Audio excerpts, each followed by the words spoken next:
So let's actually talk through the boiling stages. So this chart we'll kind of walk through. There's a lot of components here, so we'll go through it carefully. But this is, once you kind of understand this, you'll really kind of understand the challenges that go with boiling. So let's start off. We're going to kind of mark these stages. So I'm going to call this stage over here 1. So in stage 1, this is thinking about like you take a pot of water and you set it on the stove, and it just sort of starts from that room temperature. So this is stage 1. And again, in this situation, we're talking about pool boiling. Let me just make that clear. So this is stage of boiling for pool boiling. Okay, stage 1, you're subcooled, so you're not yet at the point of changing phase. So maybe you get some little local bubbles that are forming, but more or less you're developing these natural convection currents just based on the density gradient of the liquid. All right, so there's really not that much happening other than just plain old natural convection associated with the surfaces that's sitting there. If we kind of sketch this out on the chart, this corresponds to this region down here. So if we go from, let's say, 10 to the 0 up to kind of this intermediate point, this is stage 1. So this is, let's call this single phase, natural N, convection C, single phase natural convection. All right, also notice a couple things about this plot. So I am, in this example, what I'm doing is let's imagine that we can kind of apply or control the heat flux that we're applying. So we're controlling what's on the y-axis.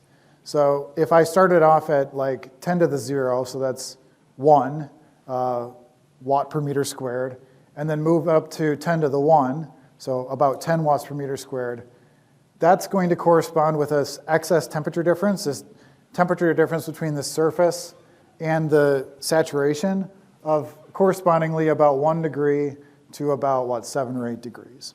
Right? So you're kind of in this log linear region of applying a heat flux and then having the resulting temperature, surface temperature to saturation temperature difference change.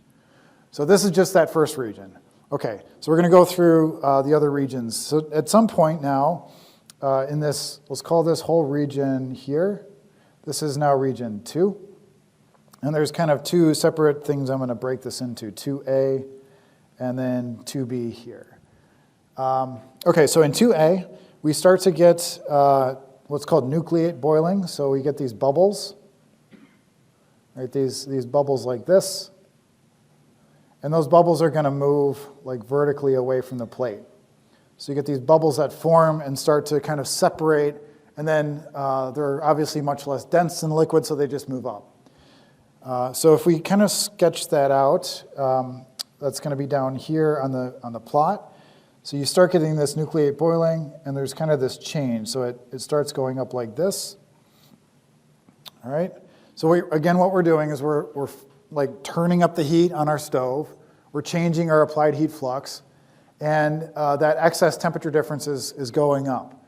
But note, like there's kind of this change. Once you start getting this phase change, that applied heat flux corresponds to much less of an excess temperature difference.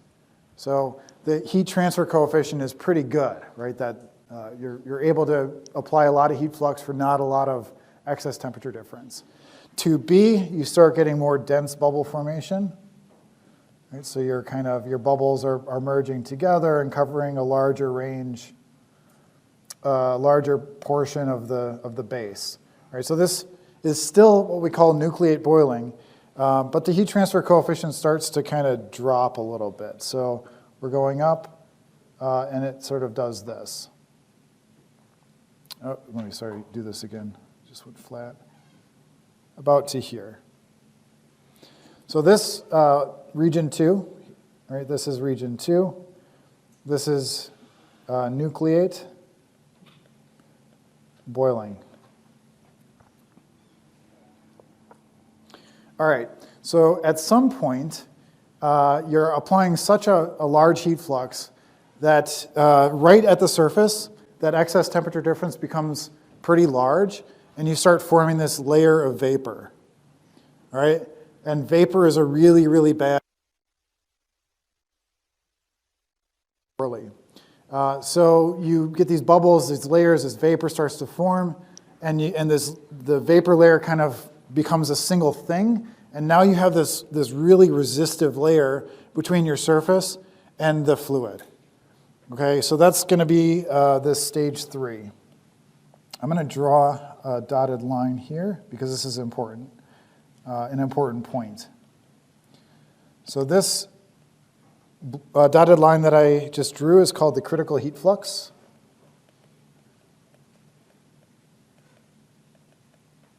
So this is the value at which you basically can't add more heat flux without kind of destroying the system.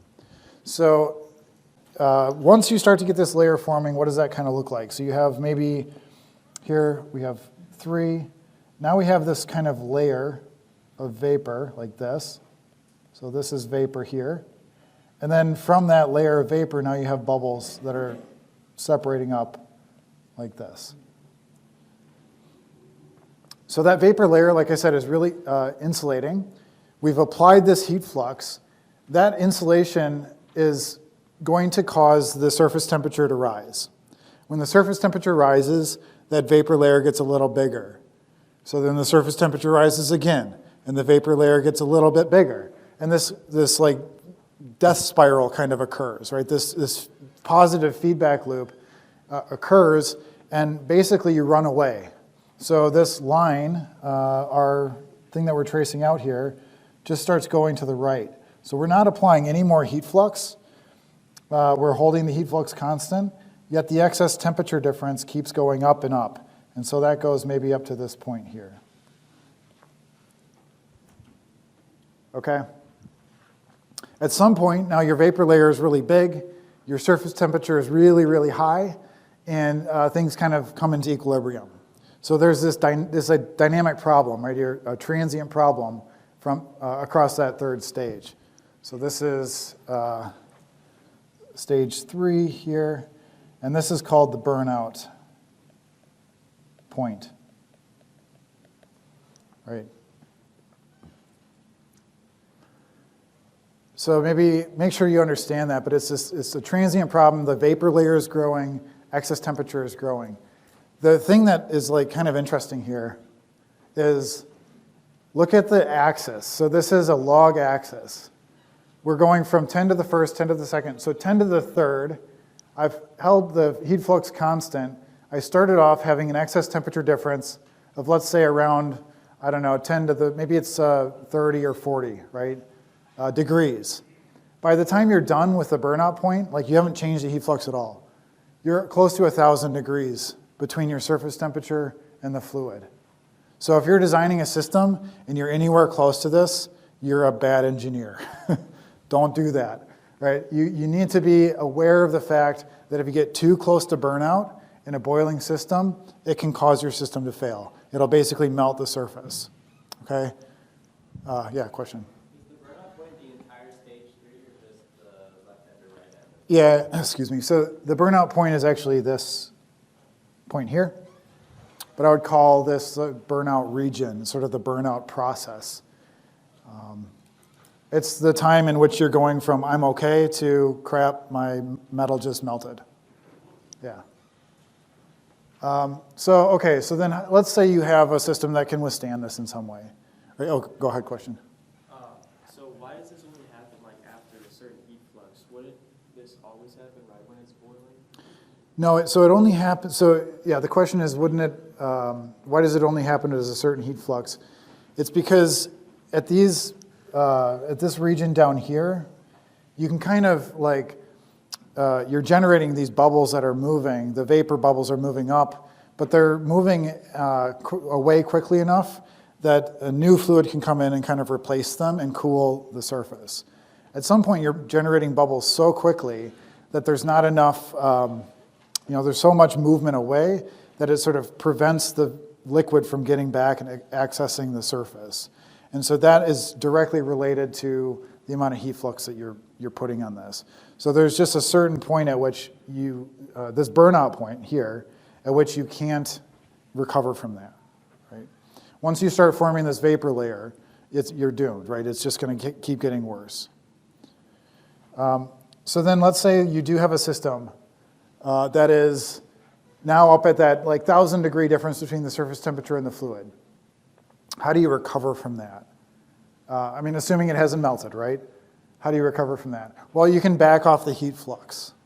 So then the question is, what happens when I back off the heat flux? So this would be, let's say, 4. So let's call this 4 up here. So I've maybe got a really big vapor layer, 1,000-degree temperature difference. I start backing off the heat flux. Well, what's going to happen? The vapor layer is going to shrink, right?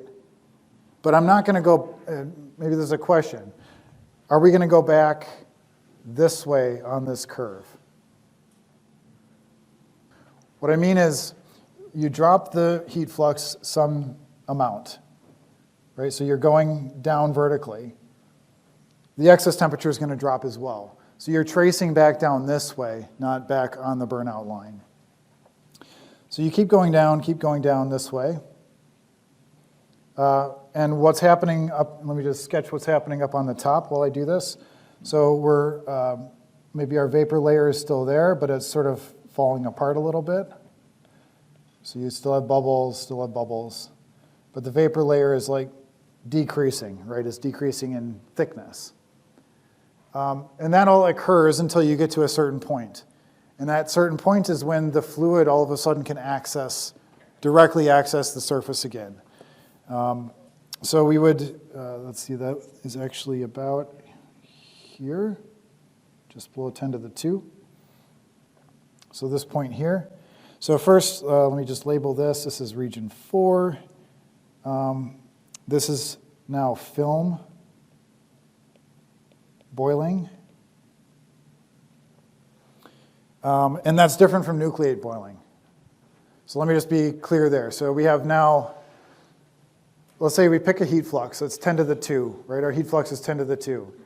If you are before burnout, your excess temperature difference is 10 to the 1.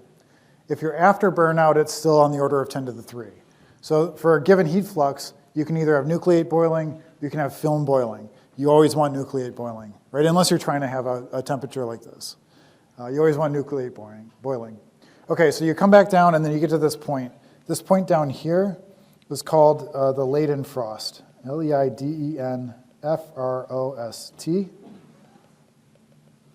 The Leidenfrost point. How many of you have heard of the Leidenfrost effect? Some of you? So you know what it is, right? It's when let's say you get a pan really hot. Again, we're on our stove, you get the pan really hot, and then you drop some water droplets on them. And instead of the water droplets sticking and boiling, they like float around like they're almost flying, right? And why is that? It's because there's a vapor layer that forms between the water and the surface of the pan, and so it basically is like floating on this vapor layer, right? So that's the Leidenfrost effect. The Leidenfrost point is when that stops occurring. It's when you put the water on the pan and it sticks and it boils as opposed to just like flying around on a layer of steam. By the way, Leidenfrost sounds like it has something to do with temperature, but it's actually just a person who has a really appropriate last name. So, okay, so then we've now reduced our applied heat flux. We've achieved like re-adhesion of the water to the surface, and then the excess temperature will stop. We'll kind of return back this way. So then we go back to this point over here. So we call that maybe stage 5 here. So this is stage 5.